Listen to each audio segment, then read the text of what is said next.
네, 이번 회차는 48회 기출문제 두 번째 시간입니다. 1과목 무역규범 21번부터 40번 문제까지 살펴보도록 하겠습니다. 자, 21번 보시면 관세법상 조정관세를 부과할 수 있는 경우 조정관세 부과 사유로 올바른 것을 모두 기재한 것은 물었어요. 여태까지 많이 출제되지는 않았었던 그런 유형의 문제이긴 한데요. 살펴보셔야 하는 내용인 건 맞습니다. 자, A부터 보면요. 산업구조의 변동 등으로 물품 간의 세율 불균형이 심하여 이를 시정할 필요가 있는 경우 들어가 있고요. 요 지금 제가 줄친 부분 산업구조의 변동 등 요거 잘 살펴보시기 바랍니다. 자, 이 B에 보시면요. 원활한 물자 수급 또는 산업의 경쟁력 강화를 위하여 특정 물품의 수입을 촉진할 필요가 있는 경우에요. 자, 조정관세는 관세를 더 많이 부과하는 케이스였어요. 근데 이거는 낮춰주는 거죠. 그러니까 조정관세하고 관련이 없다 생각하시면 되겠고요. 요것도 따로 출제되는 경우 있습니다. 요거 할당관세와 관련된 내용입니다. 이것도 기억해 두셔야 돼요. 자, 그 다음에 C에 보면은 공중도덕보호 등등등등 뭐 건강보호, 식뭐 환정된 천연 자원 보존, 국제평화 안전보장 이런 것들 들어가 있는 거. 자, 일반적으로 조정관세는 3순위 세율인데 요거는 1순위에 해당하는 사유였습니다. 요거 아직 출제된 적은 없는데 요것도 좀 구분해서 기억해 두시면 좋겠고요. 자, 다음에 뒤에 보시면 수입 가격이 급등한 물품 또는 이를 원재료로 한 제품의 국내 가격을 안정시키기 위하여 필요한 경우 이전 회차에서도 요거 사례 문제로 출제된 적이 있었습니다. 이것도 역시 할당관세의 부과 사유 할당관세고요. 할당관세 낮춰주는 세율에 해당하는 내용이었습니다. 여기다 하나 더 추가해서요. 유사물품 간의 세율이 현저히 불균형해서 시정할 필요가 있는 경우도 할당관세의 적용 사유입니다. 자, 여기 이 문제 A 지문에 나온 거, 그 내용하고 그 세율이 불균형하다라는 표현 똑같이 들어가는데요. 다른 내용이니까 좀 구분해서 기억해 두셔야 됩니다. 헷갈릴 수 있습니다. 자, E에 해당하는 내용도 많고요. 그래서 답은 2번이었습니다. A, C, E. 자, 그 다음 22번 보겠습니다. 다음은 관세법상 소액물품의 통관 절차와 관련된 사례이다. 잘못된 것을 물었습니다. 사실 요거 미 FTA 내용하고 같이 한꺼번에 사례로 문제를 출제를 해가지고요. 좀 답을 맞추기는 그렇게 쉽지는 않을 수도 있겠습니다. 좀 실무적인 내용도 좀 들어가 있고요. 근데 요거는 알아두시면 여러분한테도 도움이 되고요. 주변에 이런 거 많이 하시니까 알려주시면 좋겠습니다. 국제무역사 공부했는데 이런 거 실무상으로 사용될 수 있는 실생활에서 사용될 수 있는 내용들 요거 주변에도 좀 알려주시면 좋을 것 같아요. 자, 보면요. 철수는 미국에 있는 친지로부터 선물로 미화 $150 신발을 우편물로 받았다. 별도의 수입 신고 및 세금 납부 없이 물품을 받았다. 원래는 선물로 받았던, 그러니까 무환으로 또는 무상으로 받았다 하더라도 수입 신고하고 그다음에 관세 납부해야 되는 거죠. 공짜로 받았다고 해서 세금도 없는 건 아니에요. 다만 미화 $150 이하까지는 개인용품 그 면세 적용을 받을 수 있는 거죠. 그래서 $150까지는 면세입니다. 자, 2번 보시면요. 철수는 미국 전자상거래 사이트를 통해 자신이 입기 위해 미화 $200의 점퍼를 구입하였다. 별도의 수입 신고 및 세금 납부 없이 물품을 받았다. 자, 물품 가격 $150까지는 소액 물품 면세 적용을 받을 수 있는 건데요. 한미 FTA의 규정이 이런 게 있어요. 물품 가격 $150 이하까지. 근데 미국은 $200예요. 목록 통관 대상이 됩니다. 정식 수입 신고 안 해도 돼요. 그리고 목록 통관으로 간단한 방법으로 통관을 하게 됩니다. 이제 뭐 직구하시는 경우에 자기가 직접 수입 신고를 하는 건 아니니까 과정들은 잘 모르실 텐데 이건 간단하게 됩니다. 자, 근데 미국에서 직구하는 의류, 신발, 전자제품, 신발, 가방, 왕구 등이에요. 많이 사람들이 직구하는 거예요. 자, 이런 건 목록 통관 대상이 되고요. $200까지 그렇긴 한데 목록 통관이 대상이 되는 물품이 이런 것들이 있어요. 과세 가격이에요. 물품 가격이 아니라 운임 보험료 더한 가격, 과세 가격 $200까지 면세를 해줍니다. 이게 한미 FTA 규정 때문에 그래요. 우리가 알고 있는 $150, 물품 가격 $150, 요거하고 좀 다른 내용이에요. 자, 근데 요거 말고요. 다른 물품이 수입신고 대상에 섞여 있으면 면세 기준은 $150가 됩니다. 다른 거 섞여 있으면 안 돼요. 대표적인 게 먹는 거예요. 자, 그래서 이것도 의류에 해당하니까 목록 통관 대상이면서 면세까지 가능합니다. 미국에서 샀기 때문에 한미 FTA 경우. 자, 그 다음에 3번 보시면 철수는 블랙 프라이데이에 미국의 전자상거래 사이트를 통해 미화 1,200달러 이건 딱 봐도 수입 신고 제대로 하고 관세도 납부를 해야 되겠죠. TV를 운송료 포함 조건으로 구매했다. 며칠 뒤 철수는 세금 납부 통지를 받았다. 국내에 거주하는 거주자, 우리나라의 거주자가 자가 사용으로 개인 용도로 수입하는 물품의 경우에는 부가구지 대상이긴 합니다. 다만 목록 통과는 제외해요. 아까 얘기했던 목록 통과의 대상이라고 하면 그건 부가구지 대상은 아니에요. 그래서 세금 납부 통지를 받았다라는 게 맞는 내용이고요. 4번 보시면 철수는 영국 전자상거래 사이트를 통해서 건강기능식품 10병을 미화 200달러에 구매했다. 별도의 수입신고 및 세금 납부 없이 물품을 받았다. 상거래 사이트가 어딘지가 문제가 아니라 이제 어디에서 물품이 왔는지가 중요한데 영국에서 아마 왔겠죠. 그걸 이제 전제로 한 것 같아요. 그래서 요거는 앞에서 얘기했던 그 200달러까지 그 면세 적용을 받을 수가 없고요. 150달러로 봐야 됩니다. 그리고 건강기능식품 요거는 또 거기 들어가지 않는다 그래서 먹는 건 안 들어간다 그랬어요. 그래서 요거는 정식 이제 수입 신고해야 되는 건이고요. 면세도 받을 수가 없습니다. 별도의 수입 신고 그다음에 세금 납부 없이 물품을 받았다. 이거 잘못된 거죠. 그리고요, 참고로 건강기능식품과 같이 식품 종류들이 있어요. 식품이나 뭐 약 같은 거, 이런 거 내가 먹으려고 수입하는 경우에는 사실 관세 납부가 중요한 게 아니라 더 이제 문제가 되는 건 뭐냐면, 요거 식품 검사 같은 걸 받아야 됩니다. 수입 요건, 요거 검사를 받아야 돼요. 아무 식품이나 외국에서 막 수입해서 막 마음대로 팔 수는 없잖아요. 그래서 요거 수입 신고 시에 요건 확인을 받아야 되는데, 개인이 쓰는 거라고 하면 요거를 이제 면제를 해줍니다. 근데 몇 병까지 해주느냐, 요게 좀 논란이 있었는데, 요새 실무상 6병까지로 해줍니다. 그러니까 6병까지는 가능해요. 그 이상 수입하시면 관세가 문제가 아니라 그 물품이 사람이 먹어도 괜찮다라는 거 증명을 받아야 되기 때문에 식권 받으셔야 됩니다. 그 비용이 엄청나게 많이 들어요. 그래서 조금 구입하시는 게 좋습니다. 자, 아무튼 4번에 내용이 틀렸고요. 요거 한미 FTA까지 그 혼합되어 있는 문제라서 조금 풀기는 좀 까다로운 문제입니다. 자, 그 다음 23번 보겠습니다. 관세법상 재수입 면세에 대한 설명으로 잘못된 것은 우리나라에서 수출된 물품이 해외에서 제조, 가공, 수리 사용되지 않고 수출신고 수리일로부터 2년 내에 단시간 내에 다시 수입되는 물품에 적용되는 게 재수입 면세였죠. 자, 그 다음에 이 물품 말고요. 수출 물품의 용기로서 다시 수입하는 물품도 대상이 있었는데 이 첫 번째 케이스에만 2년이라는 시간 제한이 있었고요. 이 경우에는 수출 물품의 용기에는 시간 제한이 없습니다. 그다음에 4번도 마찬가지예요. 해외 시험 및 연구를 목적으로 수출된 후에 다시 수입되는 물품도 받을 수가 있는데 5년이라는 제한 뭐 이런 거 없어요. 시간 제한은 없었습니다. 2번하고 4번에 다 시간 제한은 없다. 그래서 요거는 재수입 면세를 적용받을 수 있다. 요거는 제외해놓고 생각하시면 돼요. 자, 그 다음에 3번 보겠습니다. 해당 물품 또는 원자재에 대해서 관세를 감면받은 경우에는 적용하지 않는다라고 했어요. 그 다음에 4번에 보시면 아까 시간 제한 없다 그랬어요. 적용받을 수 없다고 해서 틀렸습니다. 수출된 후 다시 수입되는 물품은 그냥 원래 규정은 이렇게 되어 있습니다. 답은 4번이었습니다. 다음 24번 보겠습니다. 관세법 등에 규정된 용도 외에 다른 용도로 사용하거나 양도하지 못하게 하는 등 사후 관리가 뒤따르는 관세 감면 제도 조건부 감면 물어보는 거죠. 올바르게 짝지어진 것은 물었습니다. 자, 하나씩 생각해 볼게요. A 보면 재수입 면세예요. 우리나라에서 수출되었던 물품이 다시 수입될 때 적용해 주는 감면세예요. 그러니까 사후에 관리를 할 필요가 없죠. 이거는 결정할 때 우리나라에서 나갔던 물건인가? 2년 내에 재수입이 되는 건가? 요것만 살펴보면 되는 거지 사후 관리는 필요 없었습니다. 자, 그 다음에 B에 보시면 세율 불균형 물품 등의 면세. 이건 중소기업이 수입해가지고 세관장이 지정하는 공장에서 항공기 부분품 그다음에 반도체 제조용 기기 이런 것들을 제조하는 경우 그때 면세를 적용시켜 주는 거였어요.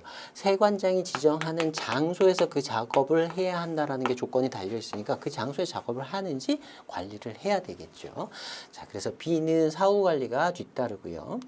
그다음에 C에 보시면 해외 인가공 물품 등에 가면 이것도 마찬가지죠. 외국으로 원자재 보내가지고 해외 인가공해서 다시 우리나라로 들어온다.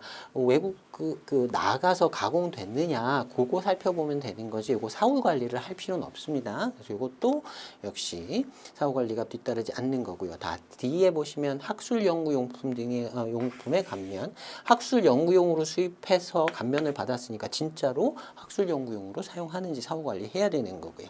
재수출 면세, 우리나라에 수입됐던 물건이 다시 나갈 걸 조건으로 면세를 해주는 거예요. 그러니까 다시 나가는지 확인을 해야 되겠죠. 그래서 사후 관리가 뒤따른다. 그래서 A, C 두 개 제외해 주시면 되겠습니다. 답은 2번이었습니다.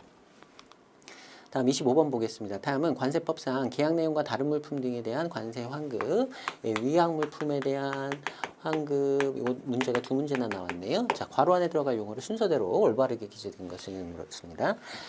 자, A는 어떤 물품이 계약 내용과 달라야 되겠나? 자, 이거는 수입이 돼서 우리나라 안으로 갖고 들어온 거예요. 근데 봤더니 계약과 다르더라. 그러니까 수입 신고 당시에 이걸 결정하는 게 아니고요. 수입 신고만 했다라고 하면 환급을 따질 필요가 없겠죠. 아직 수입 신고만 했고 관세를 납부하지 않았을 테니까 환급을 따질 필요는 없어요. 그냥 반송하면 됩니다.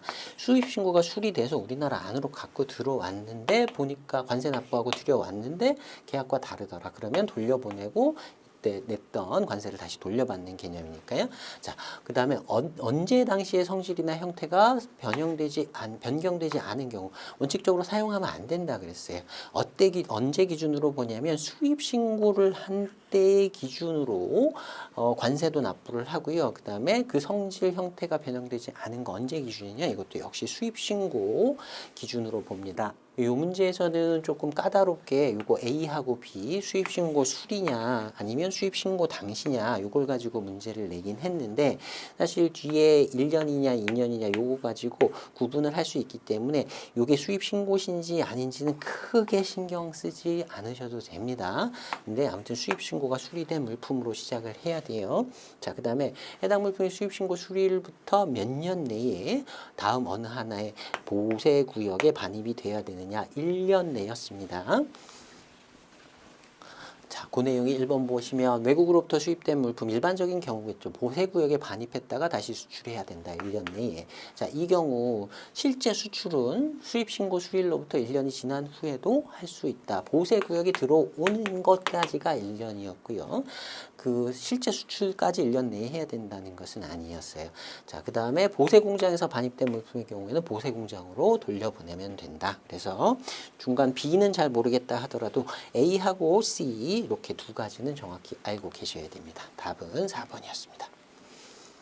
다음 26번 보겠습니다. 관세법상 납세자의 권리보호에 관한 내용으로 잘못된 것은 물었어요. 자, 1번 보시면 세관공무원은 관세범을 조사하는 경우에 관세법을 어긴 사람을 관세범이라고 합니다. 납세자 권리 헌장이 수록된 문서를 납세자에게 내주어야 한다. 뭐 경찰이 사람 체포할 때 미란다 원칙 고지하는 거하고 비슷하다라고 생각하시면 됩니다. 다만 납세자가 도주할 우려가 있을 때는 납세자 권리 헌장을 내주지 아니할 수 있다. 급박한 상황에서는 예외 사항이 당연히 있어야 되겠죠. 자, 2번 보시면 세관공무원은 증거인멸 등으로 관세조사 목적을 달성할 수 없는 경우를 제외하고는 조사를 받게 될 납세자에게 조사 시작 얼마 전까지 내용을 기재한 문서를 통지해야 된다. 우리 조사하러 갑니다라고 미리 알려주도록 되어 있죠. 근데 미리 알려주면 다 서류 갖다 버리고 도망가거나 뭐 이럴 경우는 제외하고요. 자, 요거 기억나실지 모르겠는데 15일이었습니다. 기간을 그렇게 길게 주진 않았어요. 15일로 규정이 되어 있습니다. 숫자 가지고 이제 오답 포인트를 만드신 문제입니다. 자, 그 다음 3번 보시면요. 세관장은 납부하여야 세액보다 부족한 세금을 징수하려는 경우 미리 납세 의무자에게 그 내용을 서면으로 통지하여야 한다. 그래서 세금, 관세 징수할 때 미리 알려주도록 되어 있고요. 그 다음에 4번의 내용 많이 보신 내용일 거예요. 오늘 자주 나왔던 내용 넘어가겠습니다. 답은 2번이었습니다. 다음 27번 보겠습니다. 관세법상 외국 물품 상태로 보세구역에 보관 중인 물품에 대해 보세구역에서 할 수 있는 작업에 대한 설명으로 올바른 것은 보수 작업 얘기하는 거죠. 자, 1번부터 보시면 수입 물품 운동화에 원산지 표시가 없는 경우 수입자는 수입 신고 전에는 운동화 안쪽 라벨에 원산지 표시 작업을 할 수 없다. 나머지 내용은 중요하지 않고요. 원산지 표시 작업, 운동화가 됐건 뭐 안쪽에 하든 어디다 하건 간에 대표적인 보수 작업의 하나가 원산지 표시 작업이었어요. 이거 할 수 있다. 자, 틀렸고요. 2번 보시면 수입 식품이 요건을 갖추지 못해 통관이 지연되던 중 유통기한이 지나 부패할 우려가 있는 경우에 보세구역 운영위는 세관장의 승인 없이 긴급히 폐기할 수 있다. 뭐 그럴듯한데요. 승인 없이 폐기하면 어떻게 될까요? 예, 관세를 즉시 징수하도록 되어 있죠. 그래서 뭐 폐기는 할 수 있겠습니다만 정말 폐기가 넘치는 거죠. 이러면 이제 관세 다 납부해야 됩니다. 버렸는데 납부해야 되는 거예요. 승인 받고 해야 됩니다. 자, 그 다음에 3번 보시면 화학물품의 품질 검사를 위해 물품의 일부를 세관장의 허가를 얻어 견본품을 반출하는 경우 미리 허가 받아가지고요 샘플 반출하는 거예요. 어디 가서 뭐 검사 같은 걸 받거나 이런 거 하기 위해서 제세를 납부한 후 반출하여야 한다는 것이 아니라 견본품 반출할 때는 허가만 받으면 그냥 수입신고를 하고 수입신고가 수리된 것으로 본다라고 했어요. 그리고 관세도 그냥 납부한 걸로 본다. 가서 물품 검사하기 위해서 수입 통관을 해야 되는 건 아니다. 샘플은 그냥 가지고 나갈 수 있다. 다만 세관장의 허가를 받아야 된다. 자, 그 다음에 4번 보시면 해체 절단 작업은 화주가 신청할 수도 있습니다. 이것도 보수 작업의 일종의 하나로 들어가 있죠. 근데 필요한 경우 신청이 없더라도 직권으로 작업을 명할 수 있다. 뭐 나중에 그런 상황이 발생한 부득이한 상황이 있다라고 하면 세관장이 직권으로 할 수 있다라는 규정이 있습니다. 4번의 내용까지는 잘 모른다 하더라도 나머지 내용들은 한 번 정도 봐두시면 좋겠습니다. 자, 그 다음에 28번 보겠습니다. 다음은 관세법상 특허보세구역의 한 종류에 대한 설명이다. 괄호 안에 들어갈 용어가 순서대로 올바르게 기재된 것은 물었어요. 자, A부터 보면요. 어디에서는 외국 물품을 원료 또는 재료로 하거나 외국 물품과 내국 물품 원료 또는 재료로 하여 제조, 가공하거나 그 밖에 비슷한 작업을 할 수 있다. 이건 틀릴 수가 없는 거죠. 보색 공장입니다. 보색 창고는 수출 또는 수입하려는 물품을 보관해 두는 장소였어요. 제조, 가공이니까. 당연히 보색 공장이겠죠. 자, 그 다음에 B에 보시면 운영위는 보세 공장에 반입된 물품을 사용 전에 뭐 해야 될까? 수입 신고하면 보세구역으로 운영하는 게 의미가 없는 거잖아요. 일반적인 공장도 다 수입 신고하고 사용하면 되니까 사용 신고였습니다. 자, 그 다음에 이 경우 세관 공무원은 물품을 검사할 수 있다. 사실은 말만 이렇게 되어 있지 실제로 수입 신고하는 거하고 유사한 절차를 거친다 그랬어요. C 보시면 외국 물품이나 외국 물품과 내국 물품을 원료로 하거나 재료로부터 작업을 하는 경우 그로 생긴 물품은 외국으로부터 우리나라에 도착한 물품으로 본다. 이걸 물품 자체, 그러니까 완제품을 기준으로 과세하는 거 제품 과세라고 했고요. 원료 과세는 어떤 제품을 만들게 되는 원료들을 각각 하나씩 과세 대상으로 보고 그에 대한 그 수입 신고 과세 신고를 하는 거죠. 이것도 유리한 것 뭐가 나한테 유리한지에 따라 제품 과세, 원료 과세 구분해서 신청할 수 있다. 선택적으로 신청할 수 있다 그랬습니다. 자, 답은 2번이었습니다. 우리가 많이 봤던 유형의 문제는 아니지만 내용은 꼭 맞춰야 하는 정도 난이도라고 볼 수 있겠습니다. 자, 그 다음 29번 보겠습니다. 관세법상 수출 통관에 관한 내용으로 잘못된 것을 물었어요. 자, 1번 보시면 세관장은 국민보건을 해칠 수 있는 물품에 대해서는 이미 수입신고가 수리되어 반출된 물품이더라도 보세구역으로 반입할 것을 명할 수 있다. 보세구역 반입명령이라는 거 기억나실 거예요. 자, 2번 보시면 수입 물품을 국내에서 거래하는 자는 사회안전 또는 국민보건을 위해서 관세청장이 지정하는 물품에 대해 유통 단계별 거래 명세를 관세청장에게 신고하여야 한다. 유통 이력 신고 제도였습니다. 이것도 시험에 몇 번 나왔던 내용이에요. 자, 다음에 3번 보시면 세관장은 일시적으로 육지에 내려지거나 다른 운송수단으로 환적 또는 복합 환적되는 외국 물품이 원산지를 우리나라로 허위 표시한 물품에 대해서는 해외로 즉시 반출하도록 할 수 있다. 통관 보류하고요. 그거 유치해 둘 수 있다. 붙잡아 둘 수 있다라고 했지 해외로 즉시 반출 뭐 이런 내용은 없었습니다. 자, 4번 보시면 수출입 안전관리 우수공인 업체로 공인된 업체 이거를 AU 업체라고 합니다. Authorized Economic Operator라고 오퍼레이터의 약자인데요. 세관의 수출입 통관 절차상의 혜택을 제공할 수 있다라고 되어 있습니다. 수출입 안전관리 우수 공인업체, AU 업체라고 많이 부르는데요. 우리 인코텀스에서 보안 관련 통관, 보안 연계 통관과 관련된 내용들 그거하고 좀 연관이 있습니다. 요 정도만 하고 넘어가겠습니다. 요거 아직 출제된 적은 없는데요. 앞으로도 출제가 안 됐으면 좋겠습니다. 왜냐면 내용이 좀 복잡해요. 그래서 설명하기, 우리 공부해야 될 내용이 확 늘어나니까 이건 앞으로도 좀 출제가 안 됐으면 좋겠습니다. 간단하게 얘기하면요. 이렇게 AU 업체로 공인을 받으면 고속도로 갈 때 통행료 내잖아요. 일반 업체들은 그 통행료 낼 때 그 통행권을 이렇게 뽑아가지고 목적지에 가서 이렇게 그 요금 징수하는 분한테 이렇게 돈 드리는 거 있죠. 그런 절차로 보시면 되고요. AU 업체는 하이패스 뭔지 아시죠? 그냥 차에다 그거 붙여놓고 그냥 슝슝 지나가면 되잖아요. 그런 식의 혜택이 수출입할 때 좀 주어진다라고 생각하시면 됩니다. 그래서 좀 편리한 제도이긴 한데 수험용에서 보자고 좀 내용이 복잡하기 때문에 공부할 내용이 좀 앞으로 늘어나기는 할 수 있을 것 같아요. 자, 이 정도만 설명드리고 그냥 넘어가겠습니다. 답은 3번이었습니다. 자, 30번 보겠습니다. 관세 법령상에서 규정하고 있는, 관세 법령에서 규정하고 있는 수출입 신고에 대한 설명으로 잘못된 것은 물었어요. 자, 1번 보시면 수입 신고는 해당 물품을 적재한 선박 항공기가 입항한 후에 하는 것이 원칙이다. 입항 후 수입 신고가 원칙이라고는 했습니다.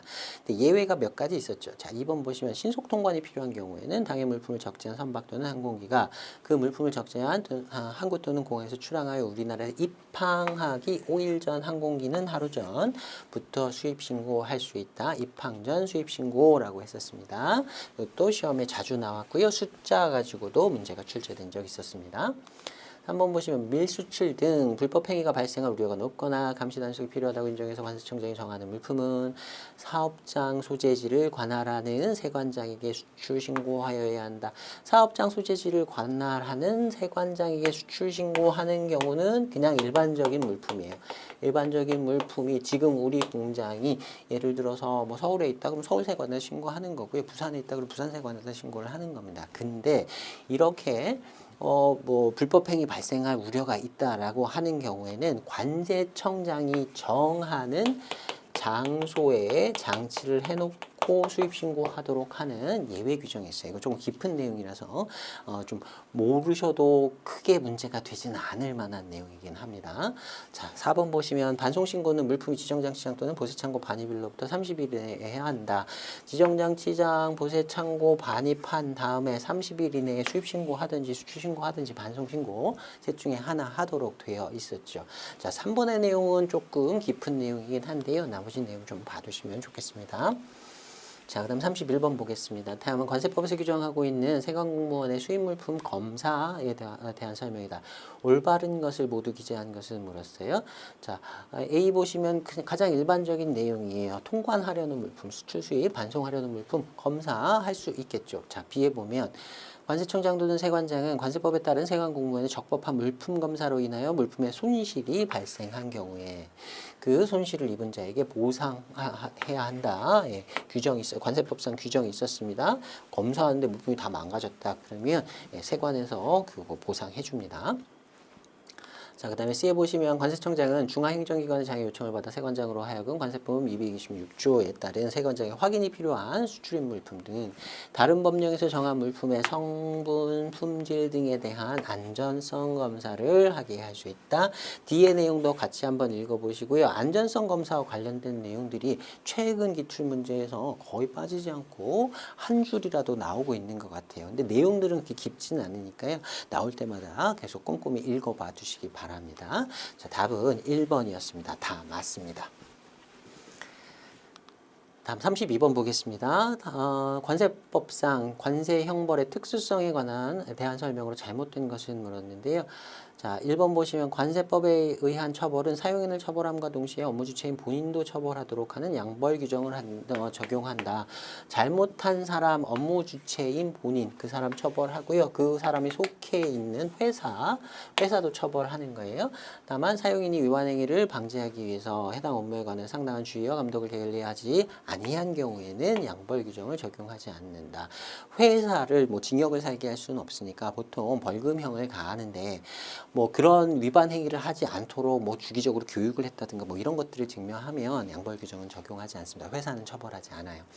자, 그 다음에 2번 보시면 관세를 포탈하기 위해 이를 교사하거나 방조한 자 정범에 준하여 처벌하도록 하고 있다. 관세 포탈죄 밀수 출입죄도 마찬가지고요. 교사 시킨 사람, 그 다음에 옆에서 보고 가만히 있었던 사람, 정범, 실제로 관세를 포탈한 그 사람과 동일하게 처벌한다 그랬어요. 자, 그 다음에 밀수범에 대해서는 징역형, 벌금형, 병과할 수 있다. 둘 다 부과할 수 있다. 그다음에 4번 보시면 밀수범에 대해서는 그 물품을 몰수한다. 물품을 뺏어온다 그랬어요. 몰수할 수 없을 때는 몰수에 가름해서 추징 그 물품의 가격을 돈으로 가지고 옵니다. 자, 그래서 밀수는 큰일 나는 거예요. 굉장히 처벌이 좀 셉니다. 다만 밀수를 행할 목적으로 예비를 한 자, 밀수의 미수범은 본죄에 준해서 처벌을 합니다. 시도를 했는데 실패한 거예요. 하려고 했는데 못한 거예요. 그런 경우에는 똑같이 처벌해요. 근데 예비 이렇게 해야지라고 준비를 아직 실행은 안 한 거예요. 그러면 2분의 1을 감경해 주기는 해요. 근데 물품 몰수는 또 동일하게 적용됩니다. 몰수하지는 않는다. 이 부분이 틀렸어요. 이것도 여태까지 출제됐던 내용들 1, 2, 3번까지는 여태까지 출제됐던 내용이긴 합니다. 근데 4번의 내용이 조금 깊은 내용이어서 이거 좀 틀리기 쉬운 그런 문제로 볼 수 있겠습니다. 난이도가 그렇게 많이 이렇게 쉽게 풀 수 있는 난이도는 아니었어요. 답은 4번입니다. 다음 33번 보겠습니다. 이제 환급 문제인데요. 수출용 원재료에 대한 환급, 관세를 환급받을 수 있는 수출 등에 대한 설명이다. 올바른 것을 모두 기재한 것은 환특법 기준으로 생각하시면 되겠고요. 자, A 보면 관세법에 따라 수출 신고가 된 수리된 물품으로서 원칙적으로 유상 수출. 자, B는 박람회 등에 출품하기 위해서 무상으로 나갔는데 외국에서 판매된 거. C에 보시면 계약 조건과 달라서 반품된 물품을 대체하기 위해서 다시 수출할 때 그것도 환급 대상 수출에 해당했었고요. 우리나라 안에 주류하는 주한 미군에 대한 외화 획득 물품 판매 이것도 다 들어 있었습니다. 환특법상 환급 대상 수출 이것도 다시 한번 잘 정리해 두시기 바랍니다. 답은 모두 다 맞는 것이었습니다. 다음에 34번 보시면 관세 환급 특례법상 환특법상 수출용 원재료의 관세 환급에 대한 설명으로 잘못된 것을 물었어요. 자, 1번부터 보면요. 세관장은 물품이 수출 등에 제공된 경우에는 수출 신고 수리일로부터 소급하여 2년 이내에 수입된 해당 물품의 수출용 원재료에 대한 관세 등을 환급한다. 수출된 날짜, 수출신고 수리일로부터 2년이 아니었고요. 이거 좀 특이했습니다. 수출신고가 수리된 날이 속하는 달에 말일로부터 소급해서 2년 내에 수입되었던 원재료 그에 대해서 납부한 관세를 환급한다 그랬어요. 말이 조금 복잡하긴 하지만 반드시 꼼꼼히 정리해 두셔야 되는 내용이었습니다. 이것보다 난이도 좀 높게 해가지고 사례 문제로 출제된 경우도 있었습니다. 자, 수출신고 수리일이 속하는 달의 말일로부터 소급해서 2년이었어요. 자, 2번 보시면 세관장은 플랜트 수출에 제공되는 물품으로서 천재지변 뭐 이렇게 있는데요. 요거는 사실 알기가 쉽지 않은 좀 세부적인 내용입니다. 예, 그냥 한 번 정도 읽고 넘어가시면 되겠어요. 자, 그 다음에 3번 보시면 환급 시청자는 수출 부품에 대한 원재료의 소요량을 계산한 서류를 작성하고 그 소요량 계산서에 따라 환급금을 산출한다. 개별 환급의 경우 이렇게 소요량 계산해야 된다. 소요량 계산서. 요게 이제 수입 신고할 때 과세가 결정하는 거 비슷하다고 생각하시면 되겠습니다. 환급을 받을 금액, 환급 금액을 계산하는 것도 기본적으로는 그 환급을 받을 사람이 기본적으로 자기가 신청을 하는 거예요.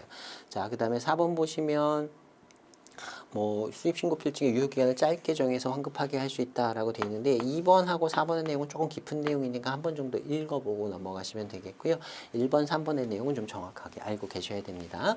이 문제는 1번이 틀리다는 걸 확실하게 알고 계셔야 되기 때문에 나머지 내용은 잘 몰라도 꼭 맞췄어야 하는 문제 정도로 보겠습니다. 다음 35번 보겠습니다. 관세환급특례법상 소유량 산정 방법 중 소유량 산출은 용이하나 수출물품의 제조에 소요된 실제 소유량보다 적게 산출되는 소유량은 요거는 난이도가 극상이라고 보시면 됩니다. 이건 그냥 틀리라고 낸 문제입니다. 이거 어디 나오는 내용이냐면요. 환특법에 나오는 내용도 아니고요. 환특법을 이행하기 위한 고시가 몇 개 있는데 그 고시 중에 하나예요.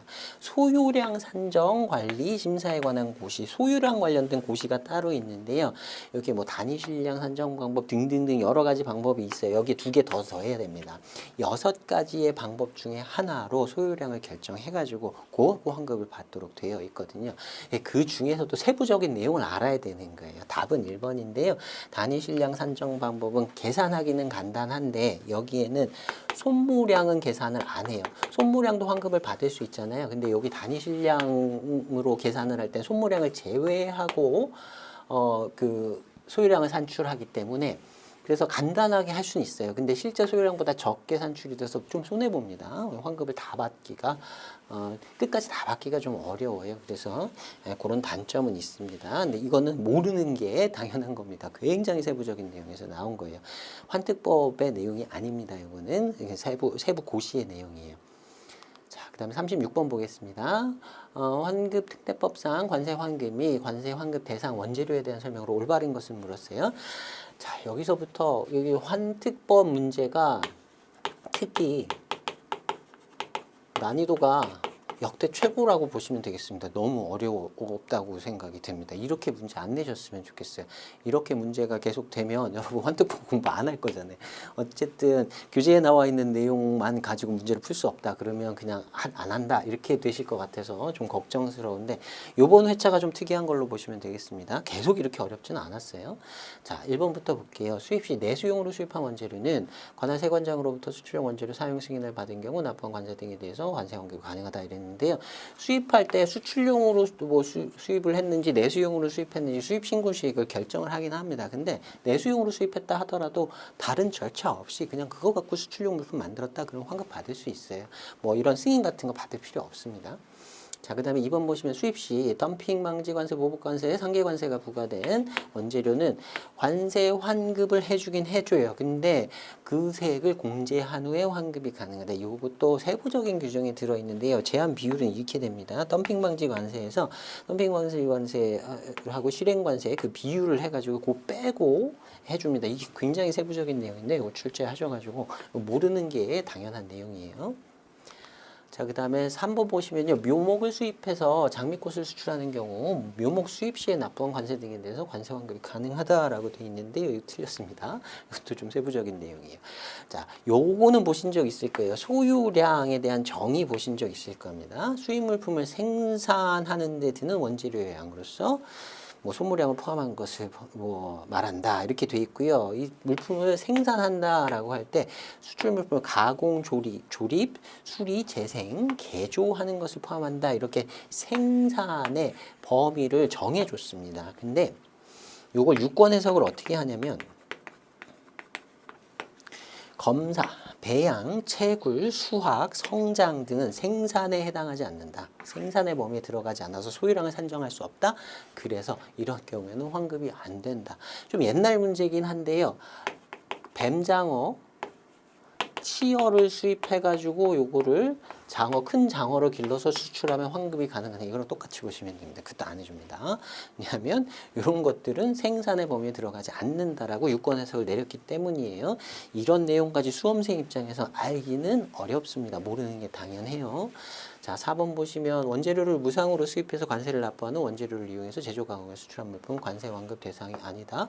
원재료를 무상으로 수입했던 뭐 어쨌든 간에 아무튼 관세는 납부했잖아요. 납부한 관세를 그 물품을 다시 수출하면 돌려준다라는 게 환특법의 내용이기 때문에 환급 대상이 당연히 됩니다. 아니다라고 했으니까 틀렸어요. 답은 2번입니다만 말씀드린 대로 난이도 굉장히 높은 문제입니다. 그다음 37번 보겠습니다. 다음은 우리나라가 체결한 자유무역협정의 원산증명서에 대한 설명이다. 올바른 것을 모두 기재한 것을 물었습니다. 자, A부터 보겠습니다. 한 칠레 FTA 원산지 증명서 자율증명 방식이다. 아시아 지역, 인도까지 포함해서 아시아 지역만 기관 발급이고 나머지는 다 자율 발급이라 그랬어요. 자율 발급 맞고요. 유효기간 요거 기억해 두셔야 되는데 저는 이렇게 기억했습니다. 칠레가 나라가 좀 길어서 일반적으로 1년인데 얘는 좀 길다. 2년 이렇게 해서 연상을 합니다. 저는. 자, B는 한 아세안 FTA 원산지 증명서는 아시아 쪽이니까 기관 증명이고요. 기본적으로는 1년이었습니다. 자, C는 한미 FTA 원산지 증명서 자율 증명이고요. 유효기간 한미 FTA만 특이했죠. 얘만 엄청 길었어요. 4년이었습니다. 우리나라랑 미국이랑 특수한 관계라서 얘만 좀 엄청 길다. 4년입니다.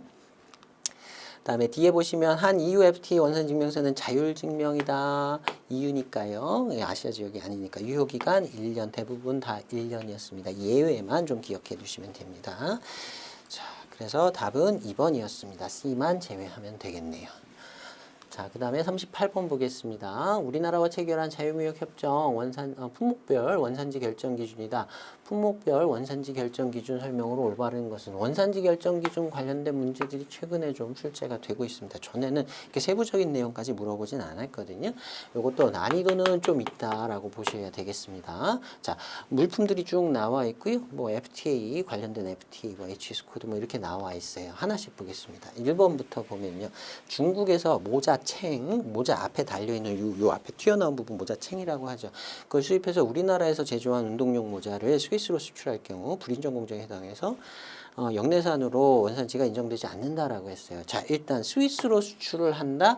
애프타 스위스, 리텐슈타인, 그다음에 노르웨이, 아이슬란드 요 네 국가가 애프타에 속한다는 거 알고 있어야 되는 거고요. 그 중에서 이제 모자가 이게 완제품이라고 생각하시면 되겠습니다. 완제품의 HS 코드가 이렇게 돼 있고요. 수입한 모자챙 부분품이라고 보면 되겠죠. 원료라고 보면 되겠습니다. 이렇게 HS 코드가 나와 있고요. 원산지 결정 기준은 CTH였어요. Change of Tariff Heading 그러니까 그 HS 코드 앞에 네 자리 중에 한 자리가 변경이 되면 되는 거죠. 변경됐잖아요. 자, 이러면 원산지가 인정이 돼야 됩니다. 그리고 모자챙을 불인정 공정으로 볼지 여기까지 우리가 판단하기 사실 어려워요. 근데 이거 봉제를 해서 붙인 거잖아요. 이 정도면 뭐 불인정 공정, 하찮은 공정이라고 할 수는 없습니다. 이거 불인정 공정 아니고요. 우리나라 원산지 인정될 수 있습니다. 네 자리 중에 한 자리가 달라졌으니까. 자, 그 다음에 2번 볼게요. 우리나라에서 노르웨이로 휴대폰을 수출할 경우 노르웨이도 애프타에 속하는 국가죠. 영내에서 사단이 3번 변경이 발생해야 하고 자, CTH 들어가 있어요. Change of Tariff Heading이니까 4단위 변경이 발생해야 하고 동시에라 그랬어요. 근데 5호라고 돼 있잖아요. 또는이에요. 이거 또는 요거 둘 중에 하나 충족시키면 됩니다. FOB 가격 기준 비원산지 재료가 50% 이하인 경우 영내산으로 원산지가 인정된다. 자, 5호 보고 동시라고 했으니까 틀렸다 이렇게만 보셔도 사실은 문제는 없어요. MC법 이게 이제 비원산지 재료가 차지하는 물품 가격에서 차지하는 비중입니다. 요 전회 회차에서도 우리 요 MC법이라고 하는 거 한번 본 적이 있습니다. 자, 요거는요 FOB 가격 기준이 아니라 엑스웍스 가격 기준입니다. 이렇게 세부적인 내용까지 알기는 좀 어려울 수도 있긴 합니다만 어쨌든 여기 5호라고 돼 있는데 동시라고 돼 있으니까 두 개 다 충족해야 된다. 그래서 틀렸다. 이렇게 답 찾으셔도 크게 문제는 없을 정도 내용이에요. 자, 그 다음 3번 보시면 우리나라에서 칠레로 인삼주를 수출할 경우 한 칠레 FTA겠죠. 자, 영내에서 인삼주의 사단위 세번 변경이 발생하고 CTH 근데 여긴 플러스라고 돼 있네요. 이건 AND예요. 둘 다 충족해야 되는 거예요. 동시에 영내 부가가치 비율이 45% 이상이어야 영내산으로 원산지가 인정된다. RVC (Regional Value Content) 영내산 원재료의 비중이 45% 이상인 경우. 자, 3번 내용 괜찮고요. 4번 보시면 싱가포르에서 필터 담배를 수입할 경우 영내에서 담배 사단이 3번 변경이 발생해야 하고 한 싱가포르 FTA 보면요. HS 코드 이렇게 나와 있고 원산지 결정 기준 CTH라고 되어 있어요. 자, 4단위 변경이 발생해야 되는 건 맞는데 여기 except from 2403이라고 되어 있네요. 2403호로 분류되는 재료가 필터 담배 제조에 사용되어야가 아니고요. 2403에서 2402로 4단위 변경이 됐지만 이건 제외한다는 의미입니다. 2403이 우리나라 국내산 원재료를 쓰거나 이랬어야 되는 거고요. 2403을 아예 사용하지 않거나 아무튼 2403을 제외한 다른 호에서 2402로 변경이 돼야 돼요. 이거 왜 그러냐면 필터 담배가 2402고요. 2403은 그 이외의 담배 제조품이에요. 그래서 둘이 거의 차이가 없어요. 동일한 물품이라고 보는 겁니다. 요거는 사단이 변경됐지만 실질적으로 물품이 변경이 크게 없었다라고 이렇게 예외적으로 이렇게 보고 있는 거예요. 그래서 이것도 좀 깊은 내용이긴 한데 이 경우는 2403에서 2402로 변경된 건 CTH로 인정하지 않는다라는 의미로 해석하시면 되겠습니다. 그래서 4번 내용도 틀렸습니다. 말씀드린 대로 38번 난이도 좀 높은 내용이었어요. 그 다음에 39번 보겠습니다. 환특법도 그렇고요. FTA 문제도 그렇고 난이도가 48에는 굉장히 높은 편입니다. 자, 39번도 역시 마찬가지예요. 기관 발급 신청을 할 때 원산지증명서 신청자가 필수적으로 제출해야 하는 서류에는 인보이스, 송품장, 그다음에 또는 거래계약서, 원산지 확인서, 원산지를 국내산 CO라고 생각하시면 됩니다. 원산지 확인서는 국내에서 거래했을 때 이 물품이 국내산 원재료로 볼 수 있다라는 내용을 기재한 서류예요. 그다음에 수출 승인서, 수출 승인이라는 내용은 없죠. 우리나라의 경우엔 수출 신고 필증, 이거 제시하도록 되어 있습니다. 원산지 소명서는 그 원산지를 판정하게 된 내역서입니다. 세부 내역, 이거 들어가야 되고요. 수출 승인서가 아니라 수출 신고 필증 사본이 들어가야 됩니다. 이것도 여태까지 출제되지 않았던 내용이고요. 좀 깊은 내용이라서 난이도는 좀 있었습니다. 자, 그 다음 40번 보겠습니다. 국내 제조업체인 기타는 시계를 제조한 후 태국으로 수출하고 있다. 원재료 및 비용이 다음과 같은 경우 한 아세안 FTA에 따라 공제법을 사용한 영내 부가가치 RVC를 계산하라는 문제가 나왔어요. 공제법이라고 주어졌습니다. 이것도 여태까지 나오지 않았던 유형의 문제, 좀 난이도 높은 문제로 보시면 되겠습니다. 자, 전체적으로 보면요. 원재료가 이런 것들이 들어갔고요. 그 이외에 원재료라고 보기 어려운 다른 비용 요소들이에요. 노무비하고 경비, 임금 준 거하고 들어간 비용이에요. 판관비, 이윤 들어가 있고요. 국내 운송비, 요거는 다 국내에서, 우리나라 국내에서 발생한 거니까 우리나라에서 발생한 부가가치로 생각하시면 됩니다.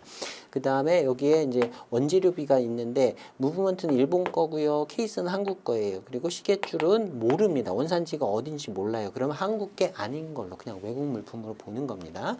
그래서 공제법은 이렇게 한다 그랬어요. 물품 가격분에 물품 가격에서 비원산지 재료를 뺀 가격. 그래서 그 물품 중에서 원산지 물품이 차지하고 있는 비율을 구하는 건데 공제법이니까 전체 가격에서 비원산지 재료 가격을 빼주기에 이렇게 계산이 되게 돼 있어요.